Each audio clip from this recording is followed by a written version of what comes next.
శత్రువుకు శత్రువు మిత్రువు అన్నట్లు తెలంగాణలో బీఆర్ఎస్ వ్యతిరేకంగా ఉన్న కాంగ్రెస్ పార్టీ, బీఆర్ఎస్ వ్యతిరేకంగా పుట్టిన కల్వకుంట్ల కవిత తెలంగాణ రక్షణ సేన పార్టీ ఇప్పుడు ఒక అంశంలో మాత్రం కలిసి పనిచేస్తామంటున్నారు. అది ఏ అంశం అనుకుంటున్నారా? ఈరోజు తెలంగాణలో ఎక్కడైనా అధికార పార్టీకి వ్యతిరేకంగా ప్రతిపక్ష పార్టీలన్నీ ఏకమవుతాయి. కానీ తెలంగాణలో ఒక విచిత్రమైన పరిస్థితి ఉన్నది. ప్రతిపక్ష పార్టీకి వ్యతిరేకంగా అధికార పక్షము మళ్ళా ఇతర పక్ష పార్టీలు ఏకమై ఒక కొత్త రాజకీయాన్ని చేస్తున్నాయి. అందులో భాగంగా బీఆర్ఎస్ పార్టీ ప్రతిపక్షంగా ఉంటే అధికార పక్షము కాంగ్రెస్ పార్టీ దానికి వ్యతిరేకంగా పనిచేస్తుంది. ఇది అత్యంత సహజమైనది. కానీ అధికార పార్టీని ప్రశ్నించాల్సిన తెలంగాణ రక్షణ సేన పార్టీ కానీ పుట్టినప్పటి నుంచే బీఆర్ఎస్ పార్టీని, ఆ పార్టీ నాయకులను టార్గెట్ చేసింది. ఇందులో కొత్త ఏం లేదు. అయినా కూడా ప్రజల పక్షాన మాట్లాడాల్సిన పార్టీలు అధికార పార్టీ పాలనలోని లోపాలను ఎత్తి చూపెట్టాలి. పాలనలో భాగంగా ఇచ్చిన హామీలు నెరవేర్చకపోతే నిలదీయాలి. ప్రజల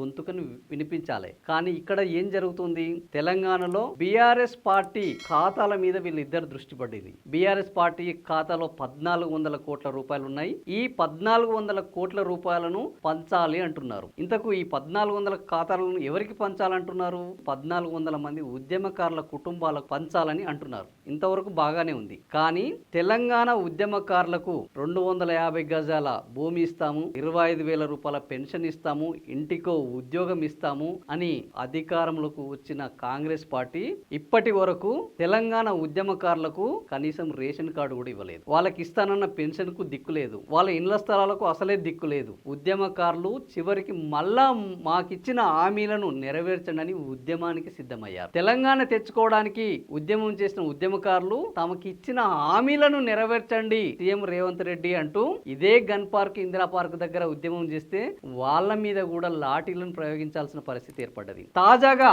కేశవరావు అధ్యక్షతన జరిగిన ఉద్యమకారుల హామీల అమలు కోసం నియమించిన ఒక కమిటీ పైన ఉద్యమకారులందరికీ ఇండ్లు ఇవ్వడం జరిగితే తెలంగాణలో ప్రతి ఒక్కరు ఉద్యమం చేశారు. ఇంతమందికి ఇండ్లు ఇవ్వలేము, పెన్షన్ ఇవ్వలేము, ప్రయోజనాలు ఇవ్వలేము అన్న మాటలు ఈ రోజు ఉద్యమకారులను మరింత గాయపరుస్తున్నాయి. సో ఉద్యమకారులకు ఇవ్వకపోగా ఉద్యమకారులను అవమానించి నిత్యము వాళ్ళని వేధించే ఒక కార్యక్రమాన్ని కాంగ్రెస్ పార్టీ పెట్టుకున్నది. కేవలం కాంగ్రెస్ పార్టీ దీంతో సరిపెట్టుకోలేదు.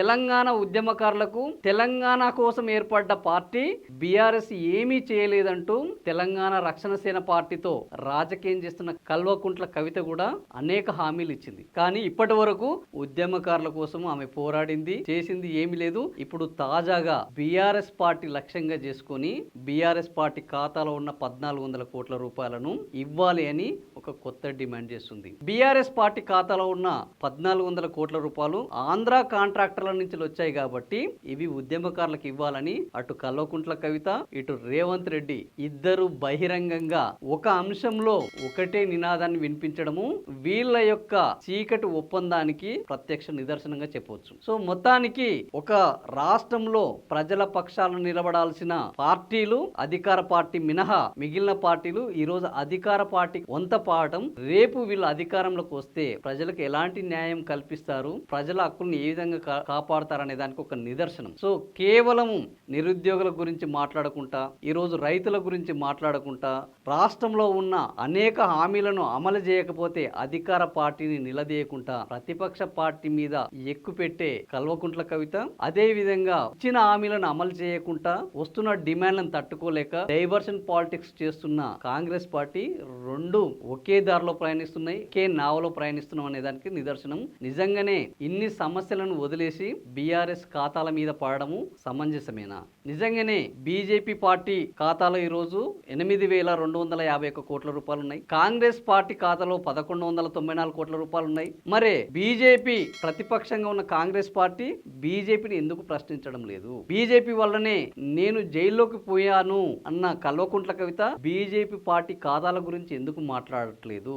బీజేపీ పార్టీకి ఈ 8,251 కోట్ల రూపాయలు ఎక్కడి నుంచి వచ్చాయి? ఇందులో కాంట్రాక్టర్ల మనీ లేదా? ఇందులో బిజినెస్ మెన్ల యొక్క విరాళాలు లేవా అని ప్రశ్నించాల్సిన ఈ రోజు కాంగ్రెస్ పార్టీ ప్రధాన ప్రతిపక్షం బీజేపీని అడగట్లేదు. బీజేపీ వల్ల జైల్లోకి పోయాను అని చెప్పుకుంటున్న కల్వకుంట్ల కవిత బీజేపీని అడగకుండా ఈ రోజు బీఆర్ఎస్ ను టార్గెట్ చేయడం చూస్తుంటే వీళ్ళ యొక్క రాజకీయ లక్ష్యం ఏంది, వీళ్ళ యొక్క ప్రజా ఉద్యమం ఏందనేది ఇక్కడే మనకు స్పష్టంగా అర్థమవుతుంది. నిజంగా ఈ రాష్ట్రానికి బీజేపీ ఇవ్వాల్సిన నిధులు ఇస్తుందా, కాంగ్రెస్ పార్టీ పార్టీ చెప్పిన హామీలను నెరవేరుస్తుందా అని మాట్లాడుకోవాల్సిన ఈ సమయంలో డైవర్షన్ పాలిటిక్స్ కోసం పార్టీల ఖాతాల గురించి వాటి నుంచి ఉద్యమకారులకు న్యాయం చేయాలని మాట్లాడడం ఎంతవరకు సబబు? దీని మీద మీ అభిప్రాయాన్ని కామెంట్ల రూపంలో చెప్పండి.